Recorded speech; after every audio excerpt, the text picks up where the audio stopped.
Chapter 6. Opening the Seven Seals. At the same time that I saw the Lamb open the first of the seven seals, I heard one of the thunder. It said, "Come out." Then I saw a white horse. Its rider carried a bow and was given a crown. He had already won some victories, and he went out to win more.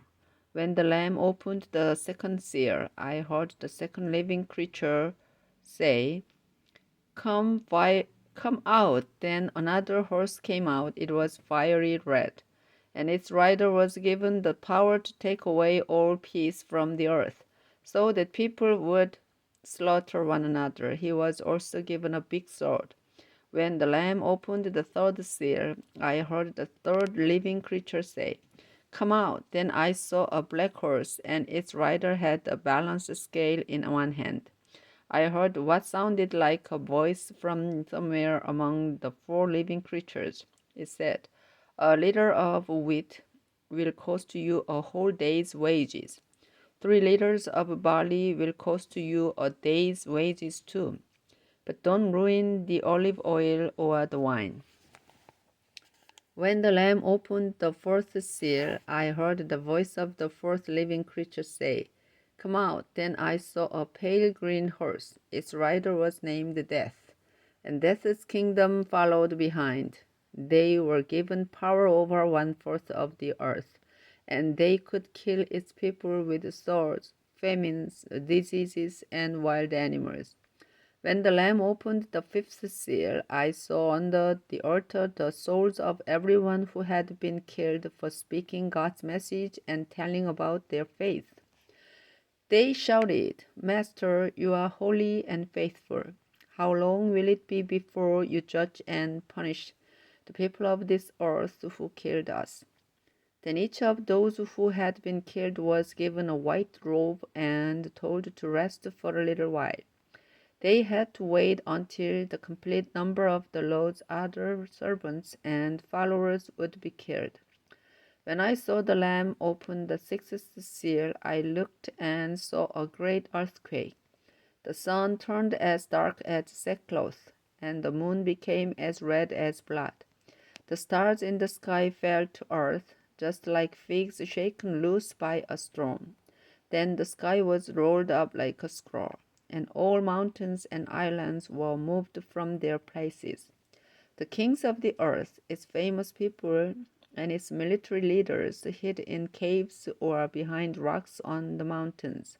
They hid there together with the rich and the powerful and with all the slaves and free people. Then they shouted to the mountains and the rocks, "Fall on us, hide us from the one who sits on the throne and from the anger of the Lamb. That terrible day has come. God and Lamb will show their anger, and who can face it?" Worship in front of God's throne. Chapter 7. The 144,000 are marked for God. After this I saw 4 angels. Each one was standing on one of the earth's 4 corners.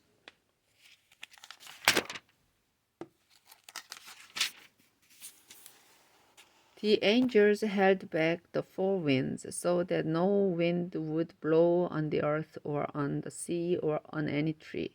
These angels had also been given the power to harm the earth and the sea. Then I saw another angel come up from where the sun rises in the east, and he was ready to put the mark of the living God on people.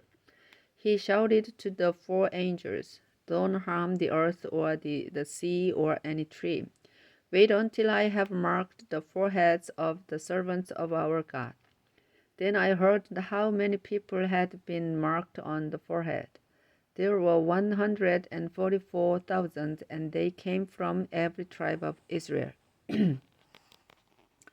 12,000 from Judah, 12,000 from Reuben, 12,000 from Gad, 12,000 from Asher, 12,000 from Naphtali, 12,000 from Manasseh, 12,000 from Simeon, 12,000 from Levi, 12,000 from Issachar, 12,000 from Zebulun, 12,000 from Joseph, and 12,000 from Benjamin. People from every nation, After this, I saw a large crowd with more people than could be counted. They were from every race, tribe, nation, and language, and they stood before the throne and before the Lamb. They wore white robes and held palm branches in their hands as they shouted, "Our God who sits upon the throne has the power to save his people, and so does the Lamb." The angels who stood around the throne knelt in front of it with their faces to the ground.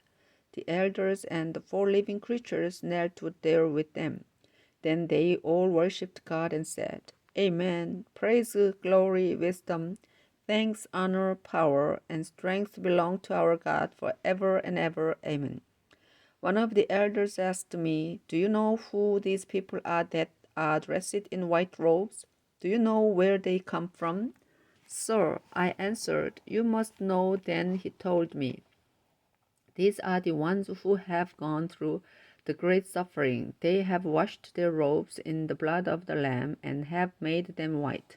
And so they stand before the throne of God and worship him in his temple day and night. The one who sits on the throne will spread his tent over them. They will never hunger or thirst again, and they won't be troubled by the sun or any scorching heat. The Lamb in the center of the throne will be their shepherd. He will lead them to streams of life-giving water, and God will wipe all tears from their eyes." 7 Trumpets, chapter 8. The seventh seal is opened. When the Lamb opened the seventh seal, there was silence in heaven for about half an hour. I noticed that the seven angels who stood before God were each given a trumpet.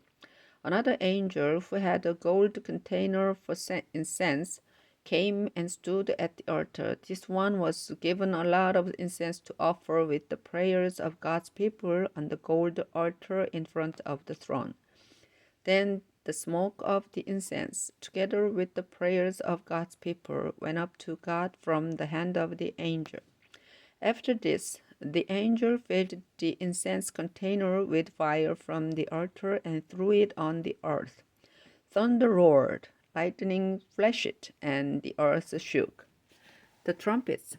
The seven angels now got ready to blow their trumpets.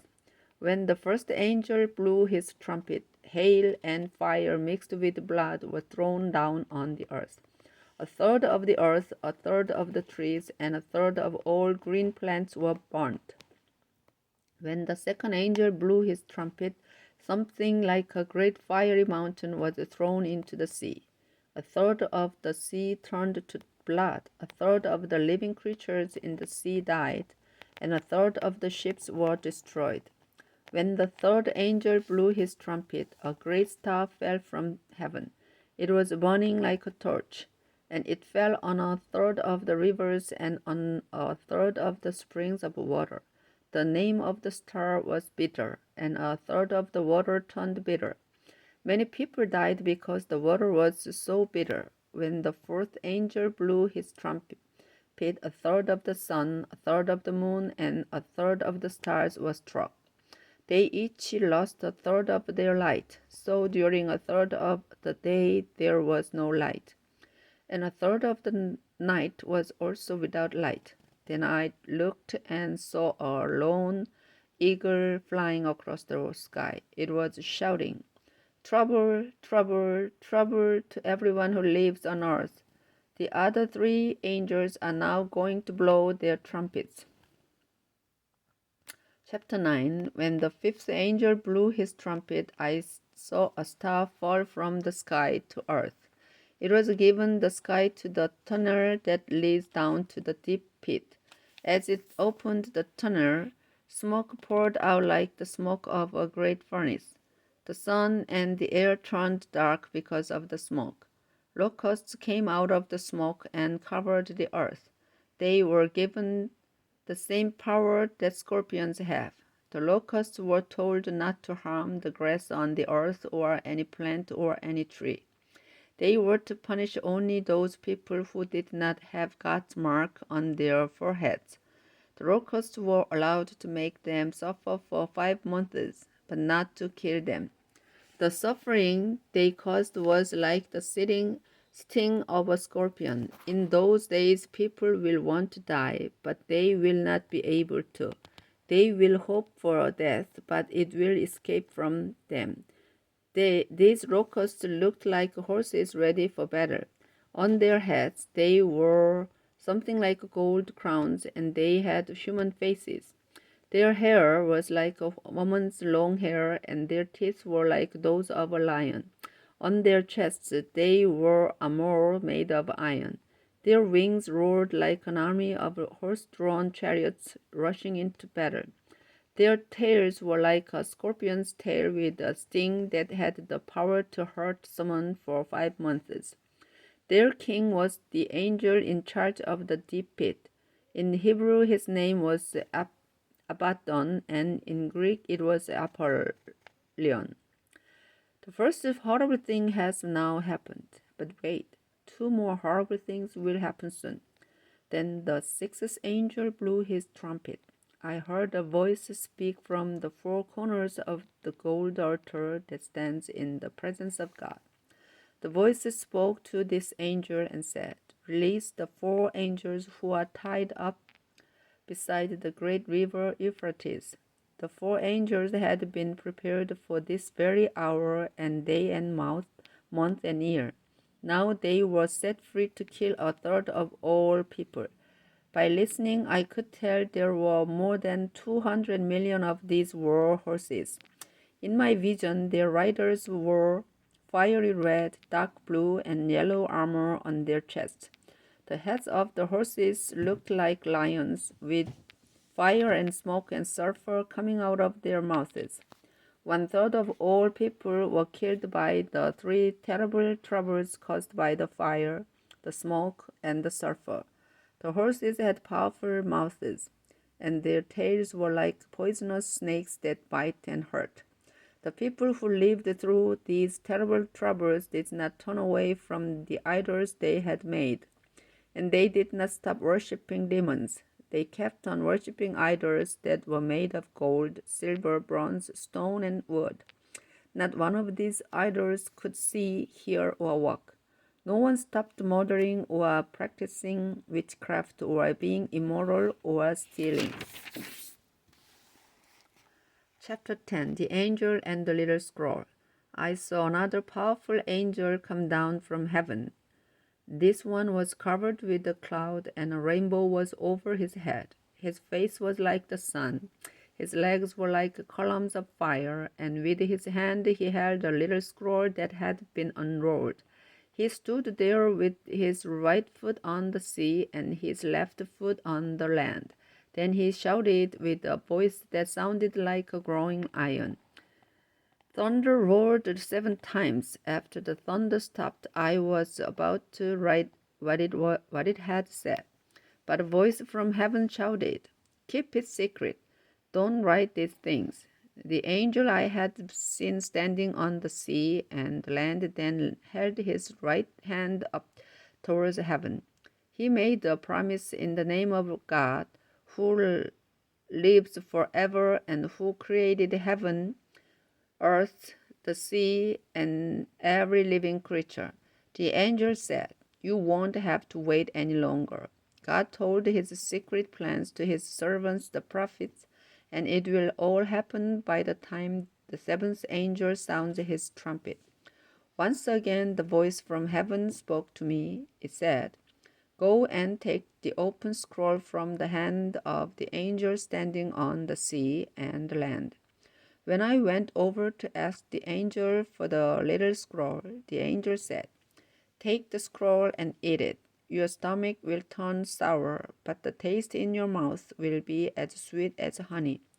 I took the little scroll from the hand of the angel and ate it. The taste was as sweet as honey, but my stomach turned sour. Then some voices said, "Keep on telling what will happen to the people of many nations, races, and languages, and also to kings."